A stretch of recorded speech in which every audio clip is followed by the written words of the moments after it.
جی ناظرین اکرام السلام علیکم ورحمۃ اللہ وبرکاتہ۔ میں سردار عقیل ایڈوکیٹ۔ ناظرین اکرام، ہمارا وطن، ہمارا ملک پاکستان، جس کے ساتھ ہمیں بہت زیادہ محبت ہے، جس کے لیے ہم لوگ دن رات دعا گو ہیں کہ ہمارے ملک پر کبھی بھی کوئی آنچ نہ آئے، کبھی بھی کسی قسم کی کوئی مشکل نہ آئے۔ لیکن اس وقت ملکی معیشت، اخلاقیات، سیاست، تاریخ سے جب سے پاکستان بنا ہے اس وقت سے لے کے آج تک جس قدر اخلاقی پستی اور گراوٹ کا شکار ہے، اس سے قبل ایسا کبھی نہیں ہوا۔ ناظرین اکرام، رمضان المبارک ہے، ہر طرف مہنگائی کا طوفان برپا ہے۔ آپ کوئی بھی چیز لینے چلے جائیں جو رمضان المبارک سے پہلے 100 روپے کی تھی، اب وہ آپ کو 400 روپے کی ملے گی۔ وہ ایک بادشاہ تھا، تو اپنے محل میں سویا ہوا تھا کہ اس کو یکدم گیدڑوں کے چیخنے چلانے کی آوازیں آنا شروع ہوئیں۔ وہ ساری رات بڑا ڈسٹرب رہا۔ دن چڑھا تو اس نے اپنے وزیر کو بلایا اور اس نے کہا کہ یار یہ رات ساری گیدڑ چیختے چلاتے رہے ہیں، پتہ کرو کیا وجہ ہے۔ وزیر نے کہا کہ بادشاہ سلامت، ان کو بھوک لگی ہوگی اور وہ فریاد کر رہے ہوں گے کہ ہمیں کھانا دیا جائے۔ تو بادشاہ نے کہا کہ ان کو کھانا پہنچا دیا جائے۔ وزیر نے بہترین قسم کا ایک لاتعداد قسم کی چیزوں سے مزین اناج، غلہ، ہر چیز اس نے جو ہے وہ لی۔ کچھ اپنے گھر بھیجی، کچھ رشتہ داروں کو بھیجی، کچھ دوستوں کو بھیجی۔ اگلی رات ہوئی تو دوبارہ گیدڑوں نے چیخنا چلانا شروع کر دیا۔ بادشاہ ساری رات بڑا ڈسٹرب رہا۔ اس نے صبح وزیر کو کہا کہ تم نے اناج نہیں بھیجا تھا ان گیدڑوں کے لیے؟ تو اس نے کہا کہ بادشاہ سلامت، میں نے تو بھیج دیا تھا۔ تو بادشاہ نے کہا کہ پھر کیوں رات ساری چیختے چلاتے رہے ہیں؟ تو وزیر نے کہا بادشاہ سلامت، چونکہ سردی کا موسم ہے تو ان کے پاس گرم بستر نہیں ہے، تو وہ بستر کی فریاد کر رہے ہوں گے۔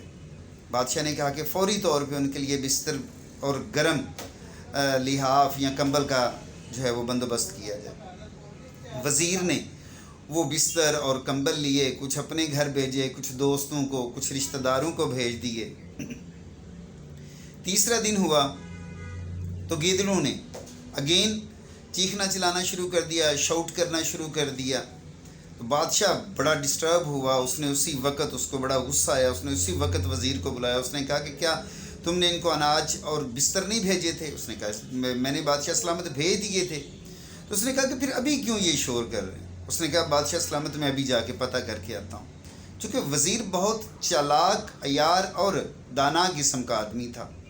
باہر گیا، باہر جا کے اس نے جو ہے وہ تھوڑی دیر بعد بادشاہ کے پاس آیا، ہونٹوں پر ایک بہترین مسکراہٹ سجائے ہوئے تھا، اور اس نے کہا کہ بادشاہ سلامت، میں پتہ کر آیا ہوں، آپ خاطر جمع رکھیے، آپ مطمئن رہیں، وہ آپ کا شکریہ ادا کر رہے ہیں، اور یہ شکریہ وہ اب ہمیشہ جو ہے وہ ادا کرتے رہیں گے، لہٰذا آپ کو اس میں پریشان ہونے کی ضرورت نہیں ہے۔ وہ جناب کے اقبال بلند ہونے کی بابت دعائیں کر رہے ہیں۔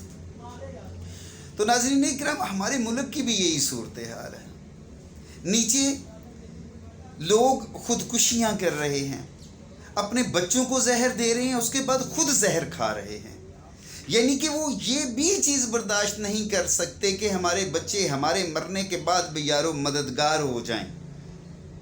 ناظرین اکرام، فلاحی ریاست، اسلام نے کنسیپٹ دیا فلاحی ریاست کا، لیکن کیا اس وقت ہم لوگ کسی فلاحی ریاست میں رہ رہے ہیں؟ وزیر اعظم کو، باقی جو بھی صدر ہے، وہ ساروں کو اوکے کی رپورٹ دی جا رہی ہے، اور وہ ان کے کان پہ جوں تک نہیں رینگتی۔ اتنے ظلم ہو رہے ہیں، لوگ مر رہے ہیں، لیکن وہ لوگ اپنی مستی میں لگے ہوئے ہیں، سب اچھا کی رپورٹ لے کے وہ کبوتر کی طرح آنکھیں بند کر کے بیٹھے ہوئے ہیں اور کہتے ہیں کہ ہم بلی سے محفوظ رہیں گے۔ تو ایسا ممکن نہیں ہے۔ خدا را، مجھے میری اپنی ارباب اختیار سے اور اپنے تمام دوستوں، بہن بھائیوں سے بھی یہ گزارش ہے کہ ایک تو حکومت وقت کو یہ چاہیے کہ وہ ایسا بندوبست کریں کہ لوگوں کو کم از کم کھانے کی اشیاء ان کے گھر تک پہنچ سکیں، اور دوسرا اپنے دوست احباب بہن بھائیوں سے یہ گزارش ہے کہ اپنے ارد گرد نگاہ رکھیں. اگر کوئی غریب آدمی آپ کو نظر آتا ہے، کوئی سفید پوش آدمی نظر آتا ہے، تو خاموشی کے ساتھ، چپکے کے ساتھ اس کی جا کے خدمت کر دیں، اور اس کو یہ نہ بتائیں کہ ہم اس پہ احسان کر رہے ہیں، بلکہ یہ میرے مالک نے آپ لوگوں کو اس قابل کیا کہ آپ کسی کے کام آ سکیں. کوشش کریں، رمضان المبارک کا بابرکت مہینہ ہے، اس مہینے میں جس قدر خیرات کر سکتے ہیں، جتنا اللہ پاک نے آپ کو نوازا ہوا ہے اپنی استطاعت کے مطابق، ہر بندے تک پہنچنے کی کوشش کریں جو کہ ڈیزرو کرتا ہے. اللہ آپ کا حامی و ناصر ہو اور آپ سلامت رہیں. اللہ حافظ.